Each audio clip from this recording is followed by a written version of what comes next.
You're trained. You follow the rules. You do your job the way it was meant to be done. And yet, somehow, your body starts to betray you. There's no single traumatic incident, no dramatic misstep, just a slow, creeping ache in your elbow, a tingling in your fingers, a stiffness in your neck that won't go away. Welcome to the repetition trap. One of the most deceptive aspects of ergonomic injuries is that they don't always come from doing something wrong. Sometimes it's doing the exact same thing, correctly, over and over again that causes harm. Let's start with Marco. Marco was a line cook in a busy restaurant in Sao Paulo, Brazil. Each night he prepared hundreds of dishes, chopping, stirring, plating. He was fast, precise, and proud of his efficiency. Every move was second nature, but after 6 months he began to feel numbness in his right hand, then sharp pain in his wrist. He brushed it off. Maybe he'd been gripping the chef's knife too tightly. Maybe he just needed a better grip. The truth was more complicated. Marco was diagnosed with tendinitis and early signs of carpal tunnel syndrome. Even though his cutting form was technically correct, the frequency and intensity of his movements left no time for recovery. The kitchen's design didn't allow him to alternate hands, and there was no system in place for task rotation. His only crime was doing the job too well, too often, without enough variation. This is the repetition trap. It punishes consistency. It wears down the most dedicated workers. And it does so silently, without alarms, without immediate consequences until it's too late. And it's not just kitchen work. Repetitive strain injuries, RSIs, occur across industries, from construction to data entry, from retail checkout lines to laboratory work. Consider Naoko, a lab technician in Kyoto. Her job involved pipetting samples into trays, hundreds of them, 5 days a week. She was meticulous, her angles precise, but over time her thumb began to swell, her wrist locked up. She was eventually diagnosed with de Quervain's tenosynovitis, a condition often seen in repetitive hand and thumb motions. Naoko's lab didn't consider her task high risk. She wasn't lifting anything heavy. She wasn't under visible strain, but repetition doesn't need weight to do damage. It just needs time and frequency.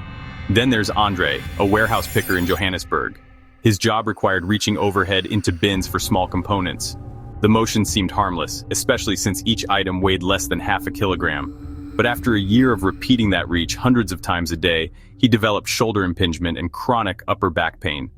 Despite being a fit, active man in his early 30s, Andre now requires physiotherapy just to maintain full range of motion. So why do these injuries keep happening? Because repetition hides in plain sight. Because when we see someone doing the same task well, we often assume everything is fine. We reward speed and accuracy, not variation and recovery. And because the very design of work often overlooks one critical truth, the human body wasn't made for endless repetition without change. In Canada, repetitive strain injuries account for a large portion of lost work time, and yet many employers still fail to integrate simple safeguards like task rotation or rest micro breaks. Let's take a look at Jose, a forklift operator in a Spanish warehouse.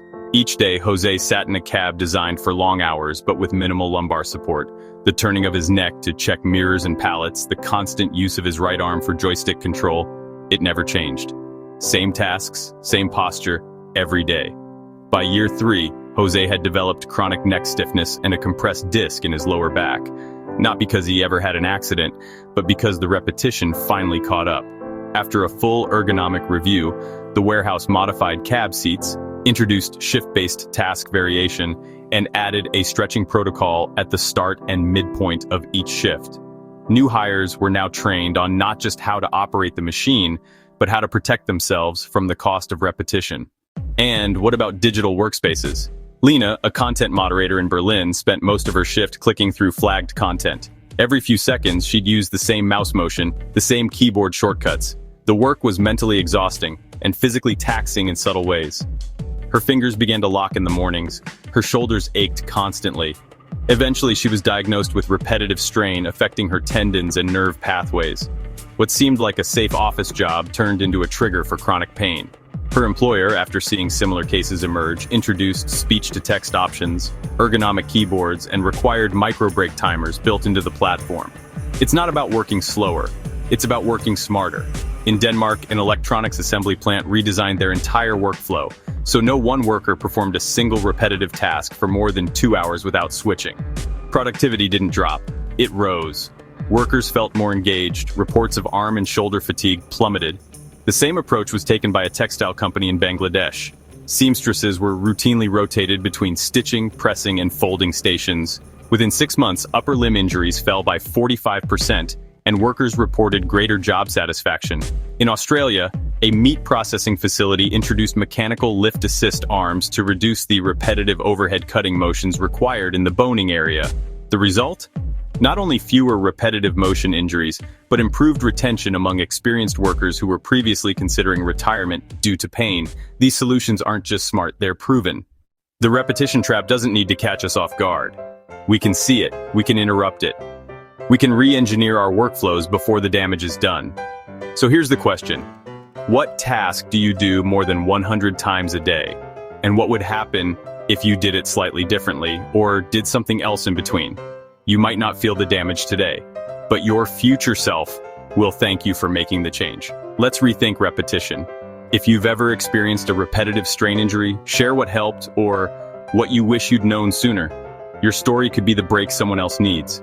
This is how we stay aware. This is how we stay working. This is how we stay safe. Stay adaptable. Stay informed. Stay safe.